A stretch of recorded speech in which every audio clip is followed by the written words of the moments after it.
All right, what up, everybody? It's your boy Jay Blues. Welcome to Dad Talk with Jay Blues.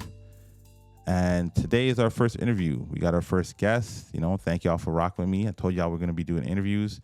Today's the first one, and we have our first guest. Go ahead and introduce yourself. My name is Jermaine, but they also call me First Class. My IG is First Class is here. I'm a videographer, content creator. Also, we haven't talked about this, but I have my own app that's coming out next season. Dope. Yeah, that's me. And you're also a dad. Absolutely. Also a father. All First right. and foremost, absolutely. Okay. So we're gonna get into, your experiences being a dad, your experience with your children, how many children you have, how old you are, kind of just ask you a bunch of questions, get your perspective of fatherhood, all right? Absolutely. All right. So we're gonna start with how old are you? 37. 37. And when did you have your first child? She was born when I was 29. 29. Okay. And how many children do you have? Just one. One? All right. And what's the experience been like? I think that like everything in life, when you talk about experience, it's cool to hear perspectives and all that stuff, but you never know until you go through it. Facts. And for me, I think that fatherhood is everything. I am not a person that necessarily goes with what everybody says, and I don't think that necessarily having a child changes you directly, but it definitely changes you indirectly because of the way that you have to think now. So you could say, man, I feel like going to Mexico tomorrow. You're gone. Yeah. But now, when you have a kid, you can't even say, I want to go to the grocery store right now. Like, you have to, you know what I mean? Yeah. You have to pretty much plan everything out. And with that comes maturity, more thought process, and it kind of dwindles into every part of your life. So I think that's where you really look at having a child as it definitely matures you in ways that you might not have been there before. And if you were, then it just evolves that. And then I also think having a child, it's a lot of work. Yeah. That's not a question that you could bring to the forefront, but there's nothing like your child or children running up to you, showing you that smile, or you being proud of them. Like, it just fulfills you in a chamber you never knew you had. Facts. You know what I agree 100%. 100%. I'm a father of 5, so Okay. I've been spread thin a lot. And definitely what you're saying is true. Like, you can't just pick up and be like, yo, I'm out. I'll be back. You have people who you're accountable to. So yeah, definitely, I totally agree with you. And how many children do you have? Just one. Just one? Okay. 8-year-old daughter. 8-year-old daughter. Yeah. Oh, okay. Yeah. You're a girl dad. I'm a girl dad. All right. I have 4 girls. Ho. Yeah. Okay. 4 girls, 1 boy. So You're definitely a girl dad. I am definitely I'm both. I have a son, so I kind of mix it up a bit. So let me ask the elephant in the room. Mm-hmm. Do you have a favorite? Nah, yo. Okay. My kids will say that they think I have a favorite, but I don't have a favorite. I kind of spread the love. Okay. Equal. You know what it is?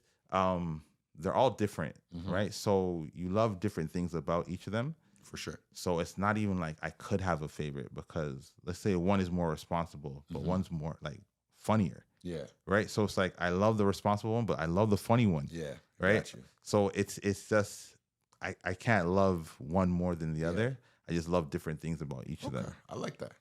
So that's how I feel. Okay. But you have one, so I know you love her more than anything. You know what I mean? Yeah. So funny enough, I definitely thought I was having a boy first, like I'm sure all of us do. And so for whatever reason, we all thought we were having a boy. We're all buying boy clothes, everything, right? So the mother of my child finally calls me and she's like, oh, guess what? So I'm like, oh, of course. Like, you're calling me with that energy? It's a boy. Yeah. She's like, it's a girl. Ha, ha, ha, ha. Oh, and literally, I'm like, yo, are you serious? And I hung up the phone. I hung up the phone because I'm like, why would you call me on that energy?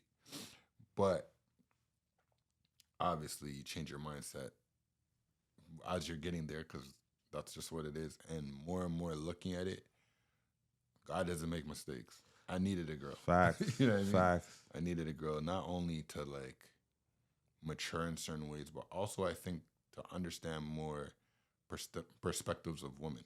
Yeah, yeah, You know yeah, what I yeah, mean? yeah. So, and I definitely think that like there's so much more than that. Oh, I need a boy. Like Yeah. like I still want a boy, sure, but like that was like your stamp as a man, and like nah, the way you raise your child is a stamp as a man. A hundred You know what I mean? percent. That I think that separates you from like boyhood to like manhood, Absolutely. right? When you have your children, the way you raise them, the way you interact with them, that will determine if you're a man or not. Absolutely. Until that point, like You don't know. you're a boy in a man's body, Yeah, kind of yeah, just yeah. going Yeah. through life doing what you want to do. I can agree. Yeah, yeah, no, I agree with that. Like, you know, um, so, uh, with your current situation, are you with the mother? Are you not with the mother? So very recent-ish, Okay, we decided to part our ways. So I am not with the mother of my child. okay, and And this was the first Christmas not being with the mother of my child. So there was a lot of different new challenges and new feelings of like, this is new. How do I feel about it? How do you feel about it? yeah. And just kind of figuring out our new normal. Oh wow. Okay, so then you have two different perspectives then, right? You have the first 7 years, Yeah. Well, first 8. first 8 years, being in the home, Christmases, Mm-hmm. holidays, everything, Mm-hmm. being that present father there, Mm-hmm. and now your new perspective is not there all the time. So yes and no. And the Okay. reason I say yes and no is because I haven't moved out yet. Okay. Okay. So this Christmas was a first that certain events happened without her being there. Okay. But my daughter was at every event, and then when we did Christmas, we did it as a family still. Okay. And again, it's my new normal, so I don't know what Christmas will look like next year. Okay. But I definitely want to provide normalcy for my daughter. And Okay. I definitely want my daughter to see that no matter what happens in life, you don't have to be enemies. You know what I Yeah. Yeah. I like that message. mean? Yeah. So what are some of your fears like moving into this new chapter of your life? Okay. I don't know what my new fear. Actually, I think my biggest fear is that I am not the consistent father she sees every day anymore. Like no matter what I say, it's almost like I'm taking. It's almost like I'm doing full-time hours but getting paid per month. I like that. You know what I mean? Yeah, I like that analogy. So I think that's where it's hard of like now I don't get to mold you exactly the way that I would want to when I'm there daily. And it's not to say she can't make, as in my daughter can't make her own decisions, but there's so much. The world's in a weird place that I just want to make sure that I give you as much as I can to make your own educated decision, but with all the factors. Yeah. And if I'm not at home the way I was before, that could be, I mean, it will be impacted, you know, and it's not to say like I will every day, all day go on record and say she has an amazing mom. But at the end of the day, her mom's not going to think of some things that I think of, Yeah. and vice versa. So, again, it's a new normal of partnership Right. that we have to figure out how it's going to benefit Naya the most. Okay. I often tell people that when both parents are in the home, you can't raise a balanced child. Right. Right. And I get co-parenting. Mm-hmm. I get, fathers or mothers, whoever's not in the home, being there as often as they can. But like one of my biggest fears was with the fact that I wouldn't be there for all the little moments, right? Like, I need to see my kids every night and say goodbye. Yeah. I'm so sorry, say good night, right? I need to, when they wake up, I need to say, good morning, see you guys later, have a good day. Yeah. Just that constant interaction. But I am a dad, so I do provide. Yeah. So I'm a lot of times I'm at work, I'm hustling, either doing photography, videography, or my 9 to 5 or whatever. So I know a lot of my time is out of the house, and that's what makes those little moments more precious to me. Absolutely. Right. So my biggest fear, right, was separating from my wife, and then not having those moments anymore. You know what I mean? And that was like my biggest fear. So that's why we try to make everything good in our relationship. We've been together for a long time, so a lot of ups and downs. But that factor always plays in my mind. Absolutely. I have to make this good, because if I don't, I'm gonna miss those moments. Absolutely. Right? How do you feel about that?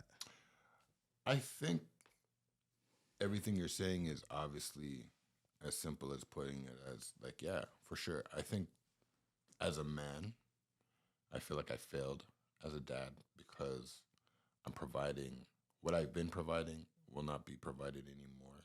And for me personally, I didn't have that growing up. So I knew Okay. when I had a family, that's what I wanted to give my family. So my number one goal, I cannot give my family anymore. And even if for whatever reason her mother and I were to get back together 1 year, 2 years, 5 years, 10 years, that same duration, I couldn't provide what I personally wanted to provide. So I look at that as failure. I know that people will say like you can't control certain things and it's not a failure as long as you're there for your daughter. But this is something that like you're not gonna remove from me. Yeah, yeah, Like yeah. I'm going to feel like that. Yeah. And I need to figure out I guess not how to fulfill it, but how to move on from that failure to make it a success story. So I feel you on that, because I also didn't have my father there my whole life. I think he left when I was about, I want to say 9. And we did the weekends for a while, go visit for the weekends. And then that slowly started to, dwindle Window. away. And then it was, don't see him at all. Right. So definitely when I had children, I had that same approach. Like, I don't want to replicate what happened to me, Mhm. right? Because I know the trauma that I went through. I know that feeling, that Yeah. absence that's there, and I definitely didn't want my children to feel that as well. So I think my motivating force, or my motivating drive, um, was to make sure I always made things right, Mhm. even if I had to take the L, Yeah, yeah, yeah. and took some big L's. Yeah, Like, yeah. you know what I mean? Yeah. But even if I had to take the L, it was just like the bigger picture for me, Mhm. right? Was, my kids. And I had kids I had kids at 19. Okay. So So you grew up early. yeah, I had to. I Yeah. had to, right? Yeah. And I didn't even know what manhood was, Yeah, yeah, yeah. let alone fatherhood at Yeah. 19. Right. And here I am 19 in this situation, and it's like it's heavy. But I gotta make it work, Mhm. because I don't want to be that failure, Mhm. right? That I saw, like, my father being. Right. Um, so I definitely get what you're saying, because if if there was a time where me and my wife separated, it was maybe like 6 months, and 6 months is not a long time, but But in in your that head. time, Yeah. I was failing. Yeah, yeah, yeah. There was nothing I could do to be successful in that 6 months, Yeah, yeah, yeah. and I would literally ride a bike, like, from, like, where was I at the time? Dalmills and Shepherd Mhm. to, like, Young and Finch, just to see my kids every day. Yeah, yeah, yeah. Yeah. But I still felt like, yo, this is not enough, It's not. Yeah. right? I'm like, my kids are suffering. Yeah. So I definitely could relate to that. And I think too, for me, to set the record straight. So I lived with my dad. Mm-hmm. My mom was not absent, but I seen her on the weekends. Okay. And that relationship wasn't. My mom and my dad were never married. I don't remember, like, not supposing. When I was a kid, I lived with my mom. Don't remember that. I Okay. remember being raised by my nana, and my dad would live there as well. My nana and granddad, sorry, and then they moved away, and I had a stepmom, Okay. and like all those things put together, definitely like added trauma. Yeah. Like my stepmom and my relationship was not good at all, and like even those things I gotta think of, like now you might have to have a stepdad, you might have to have a stepmom, and like I don't play. Like I don't care how great you are to me if you don't treat her right. Yeah. Like there's no questions because that's how I felt. I felt like there are certain things my stepmom did that like you should not be here. You're still Okay. here. Okay. So like I guess that's how we put things together, right? Like you take your hurt, you take your successes, your failures, and you build your own version of your values. Yeah. You know what I mean? Yeah. Yeah. Yeah. Yeah. Okay. That's, yeah. And see, step parents, I get there's great step parents, Yeah. but I always have a fear of step parents. Yeah. Yeah. Like Absolutely. I've seen like too many things in Absolutely. like the media, um, close friends that I have a fear of step parents. Yeah. Yeah. Like my mom and my dad separated, like I said, like when I was like 9. I think the divorce was final when I was like 13. Okay. Right. And my mom, sorry, my mom made it like a point not to bring anybody around us. Mm-hmm. Right. So I don't even think my mom dated until we were grown. I think I had kids, and then my mom was like, oh, all right, you guys are good. So now I could start living for me, and then she got remarried. But step parents, like, that's alien to me. Like that just, I don't know. It's just a fear that I have about step parents. Like, and I get, like I said, I get there's some amazing step parents that will treat the child like, it's their own. But it's like, it's a gamble. It's a roll of the dice. It's a gamble, and that goes with who you choose to be the paternal father or the maternal mother too. That is true. You could choose wrong there too. It's a gamble. No matter, somebody could be a great boyfriend, girlfriend, but not a great mother, great father. And there's so many factors too that like you might have this type of parenting style and you want to stick to that, but then they have this parenting style. Yeah, You know what I mean? It's like it's not just your clay that you're molding. Like it's you guys together. So now if you have a stepmom and a stepdad, that's 4 people molding that clay. Jeez. Yeah, yeah. You know what I mean? Yeah. And then there's that control that fathers like to have, like, especially with girls. I feel with girls, it's like we want to protect them from what's out there. Absolutely. And we know what's out there. Absolutely. So we wanna make sure, listen, I'm gonna put you up on game. I'm gonna make sure you know what these guys are thinking, what these guys want from you. And then, you add a step parent and they might have a different view. Yeah, it's hard. You're right. It's hard. Yeah. Okay. All right. So with that being said, so you're no longer in that situation. Correct. Are you you're moving out soon, you said? Correct. All right. And have you guys talked about like how that's gonna look in terms of like visitation or? Yeah. So we're still working that stuff out. I will definitely say the good thing is that we're on the same page. Okay. It's not we're amicable. We're more than amicable. Like we're really cool with each other right now. Or as cool as you can be going through this situation. Yeah.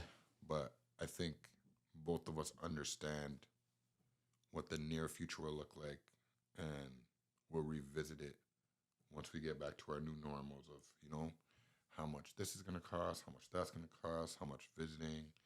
So even right now, we said every other weekend and a day in the week.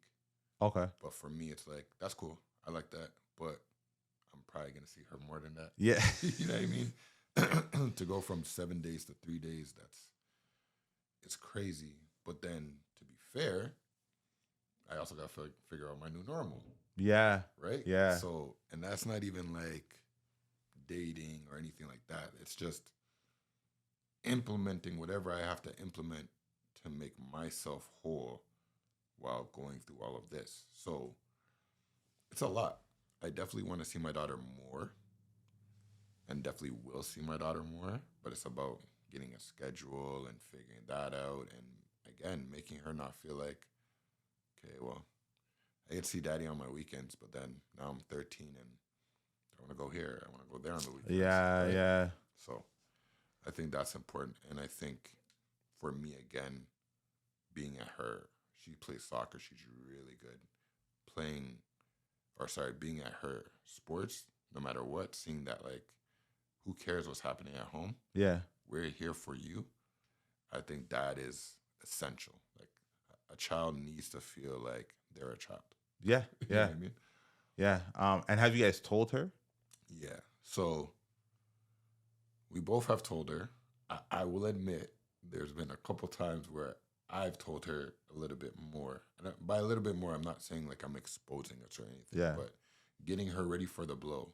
And then when she gets the blow, then it's not as bad. Because I personally am of the mindset like you have to speak to your children like they're people. Like, Yeah, you know what I mean? They're yeah. smarter than we think they A lot smarter. A lot You know? smarter, bro. So even when we first were breaking up, I decided to stay at my mom's. Okay. And they're like, oh, maybe we shouldn't tell her.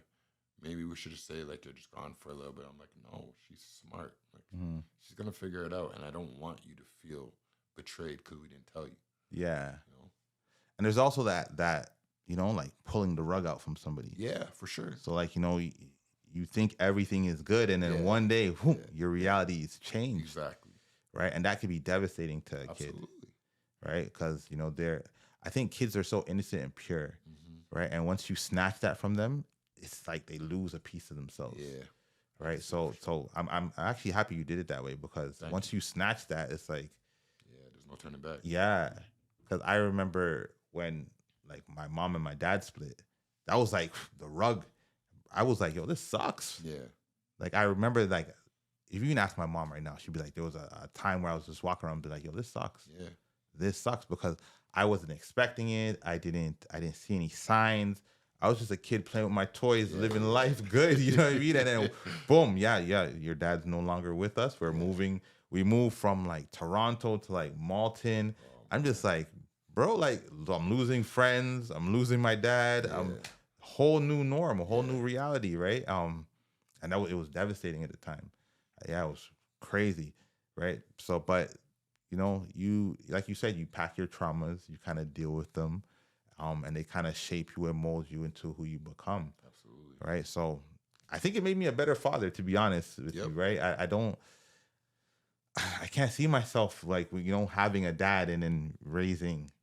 Yeah. But now I'm like, I'm very present, So it's good and bad sometimes. I think it also too I think it's very key to understand that there are things that are set in place in society. Like a man should be a leader. Yeah. But there's no leader in classes. Facts. You know what I mean? Yeah. So I can only be a leader by what I put together. Right. Or what I see, or what advice I get, or whatever. But there's no actual leader in class. So when a society says you need to be a leader, but we're not going to tell you how to be a leader, it's hard to fit a narrative that you don't even know. Yeah. Yeah. You know what I mean? So I think all of those come to play when you're becoming a father, a man, a leader, a provider, and just figuring out what your path looks like. Yeah. And that's a good point, because especially not having a father, I had no clue what a father was supposed to do. Right. So like now I'm 19, I'm a dad. Be a dad. Yeah. Like what is that?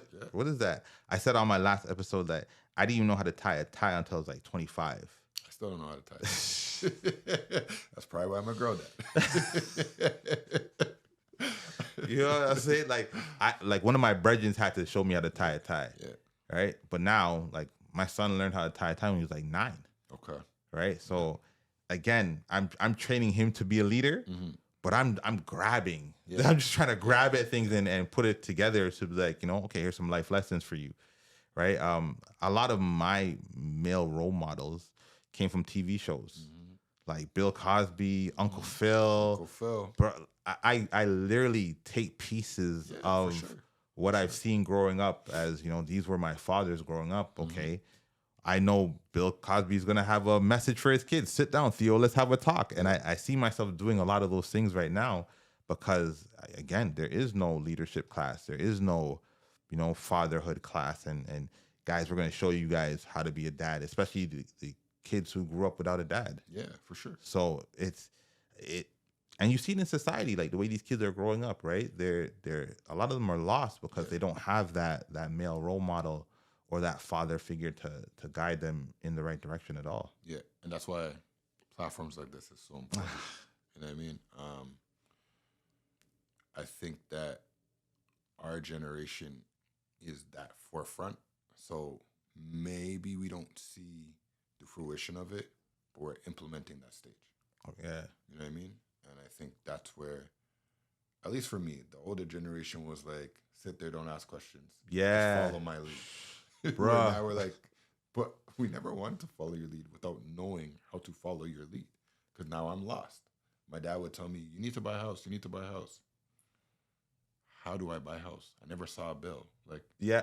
you know what I mean? Like, I don't know what the lights cost. Yeah. So when you're telling me to turn off the light, like, why? You got this. No, Yeah. I don't got this. I'm struggling. I'm just not telling you. Yeah. Okay, let's talk about this. You know what I mean? I think that was a disservice to us. Yeah, absolutely. Because, absolutely. Like, don't turn off the lights. Well, why? Turn off the TV when you... Why? Yeah. Bro, the TV's always on. We're good. Like, I've never seen I never walked into the house with no lights. Never walked in. We couldn't turn on the TV. There was no food. I think our parents hid the struggle from us so well that it was a disservice to us, because now, bro, like, we gotta keep these lights on. We gotta hustle, and we're trying to do everything. So I tell my kids, listen, if you guys keep turning on these lights, I have to pay money for this. So when my money runs out, lights are off. Yeah. Right. And I think they grasp it more because they know we'll struggle. Yeah. We will struggle if you guys don't do your part. And I'm gonna call her my partner no matter what. I don't really like mother of my child or baby. I don't like those statements. So I'm just say my partner. Yeah. I'll give her credit that I'm already like that, but she definitely takes it to another level where I think at 6 or maybe even last year we bought Naya like it's like fake money, but it looks like Canadian money. Okay. And we're teaching her how to like count with money, save with money, blah blah. And it's just a way to, get them started early. And I think again, I don't think that our generation gets enough credit, which we don't need it, but we don't get enough credit for what we implement so that our kids' future could be better than the last. Yeah. You know what I mean? Yeah. Yeah. I think our parents, where your parents from? My dad's from England. Oh, okay. And then my mom's from Jamaica. Okay, so you're like first generation Canadian. You're born here, right? Yeah. I think a lot of our parents came here and then didn't know how to navigate the system. So they were just hustling. Mm-hmm. And then they didn't know how to share that information with us. They were surviving. Right? Yeah. Us being first generation Canadians, we're definitely breaking that mold, right? Mm-hmm. We're teaching our kids financial literacy, healthy relationships. And that's no shot at our parents. Like you said, they were just surviving. They came here and they just had to make the dream come true, pretty much. The reason why they came here. That's why they still vote liberal. They're trying to keep the dream alive, man. But yeah, we're definitely reshaping the way parenting is. And even when I just saw you doing that, I think a key thing is we are the biggest bridge. Yeah. We're the generation that goes from playing outside, riding bikes, to having tech be the push. Yeah. We are the ones that went from your phone actually being a phone to being everything.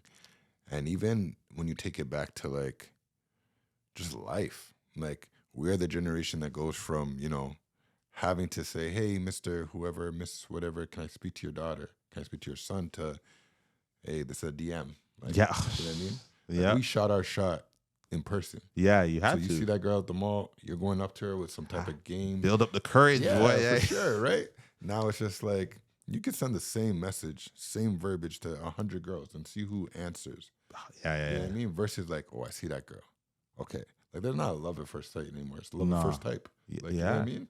It's who responds? Yeah. Send it out. And then you don't even know what that girl really looks like, because that's a Snapchat filter. Like, you know what I mean? The catfish game is real out here. Catfish is real. Yeah, man. So I think all those things bridged together is where we become a great component. And then we are that generation that said, well, wait, like, I'm not trying to be disrespectful, but I don't get what you're bringing. Yeah. Can you explain this to me so I understand? Yeah. Okay, now let me explain this to my children. Right, you know what I mean? Right. 100% I agree with you. Yeah. Also, I think we're the first generation to break the stereotype of absent fathers, Yep. right? And I know I'm going to get pushback for this because I'm with you. I know a lot of women Yeah. who their baby fathers are garbage, Yeah. right? Just not around. Yeah. Well, when you hear it from their side, Yes, because there's always two sides, right? And There's we're the gonna explore that a lot. I'm gonna try to explore that a lot more on this channel.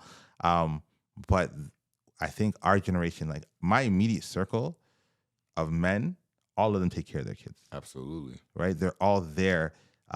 If there's a lot of them are with the woman that had their child, their partners. Some of them have separated, but they're still very, very involved in their children's lives. I think we are the generation to break that. I don't know what they're doing back then.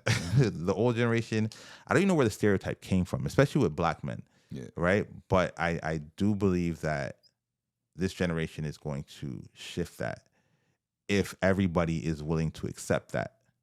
Right? And I think at times a lot of women are willing to accept that narrative. And the media will also push the negative. I always say media is always going to push negative, right? Well, let me go down pushback road. All right. So if you look it up, there are reasons for certain things. And I'm not making excuses. We are definitely standing here strong saying we want to support our kids. Right. We think that's the new cool.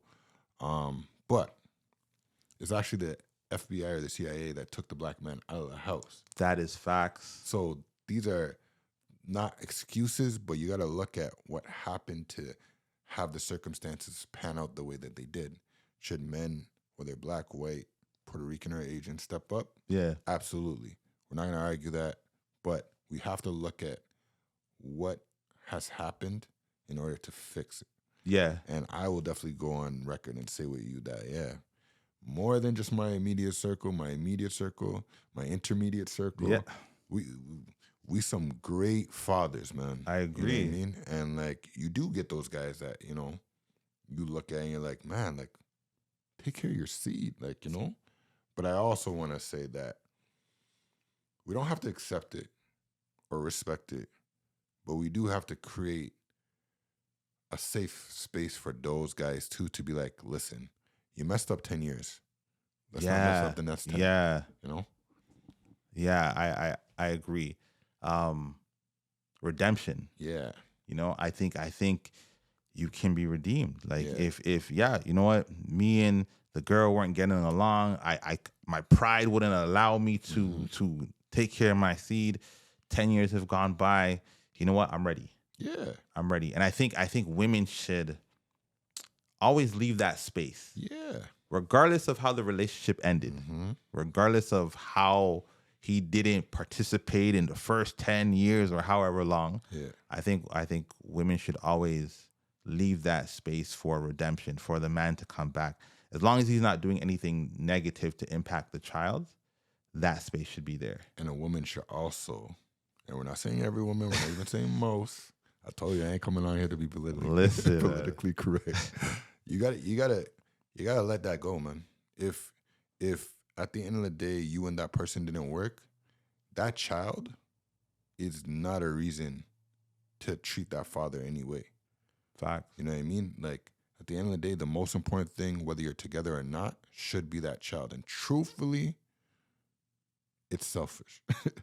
100%. If you are treating that father away to hurt him, like you're not letting him see the kid, or just because you guys aren't together, that's selfish. And at the end of the day, it's not about that guy anymore. Just like it's not about you. It's about that child. And that child, trust me, is going to suffer. So try and create a safe space for your child. Yeah. You know what I mean? Yeah, I saw a TikTok, or it might have been a YouTube video or Instagram, where this guy was livid. And he's saying, my mom kept me away from my dad for years, like my whole childhood, right? And she'd always say my dad didn't want me. But then I met up with my dad, and he's showing me the evidence of, him trying to reach out to my mom, to be in my life.